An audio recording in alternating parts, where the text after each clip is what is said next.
Hello student, स्वागत है आपका गुरुकुल के अंदर।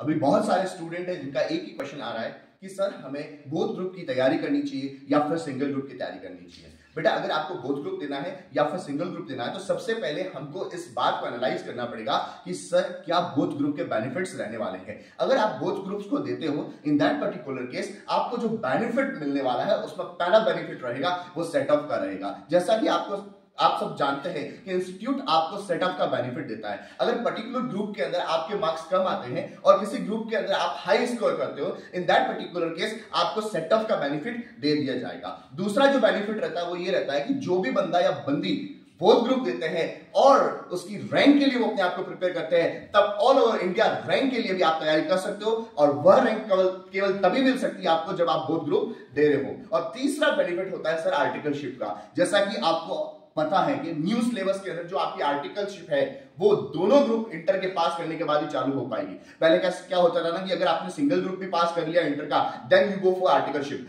But right now you have to pass both the group for the articleship. Okay, तो ये डिसीजन आपका होना चाहिए whether you should go for the single group और बोथ ग्रुप। अगर आपको लगता है कि आप ये प्रिपेयर करते हो कि मुझे रैंक चाहिए और मुझे इजीली और मैं मैनेज करके दोनों ग्रुप को कर सकता हूं, then you should go for both group. Otherwise आप सिंगल ग्रुप देकर अपने वर्कलोड को कम करके, पढ़ाई के प्रेशर को कम करके 3 सब्जेक्ट भी दे सकते हो। ठीक है, अब रही बात उन स्टूडेंट्स की जो मई में एग्जाम देने वाले हैं और वो ये क्वेश्चन बार बार कर रहे हैं कि सर जी अभी हमारे पास तो 2 महीने का टाइम रहा है, क्या हमें बोथ ग्रुप के लिए जाना चाहिए, क्या हमें सर सिंगल ग्रुप के लिए जाना चाहिए। तो मैं आपको बताता हूं कि सर अगर अभी तक आपने अपने सारी क्लासेस को खत्म नहीं किया है, अभी भी अगर आपकी सारी क्लासेस पेंडिंग है, लेट्स से मैं आपको बोलता हूं कि आपने ग्रुप फर्स्ट की सारी क्लासेस कर दी है, ग्रुप 2 की क्लासेस नहीं की है, इन दैट पर्टिकुलर केस ये डिसीजन करना आपके लिए मुश्किल होगा। अगर अभी आपने अपनी सारी क्लासेस को खत्म कर दिया है और 2 महीने का जो भी टाइम पीरियड है आपके पास, ओके 80 डेज रहे समथिंग, ओके,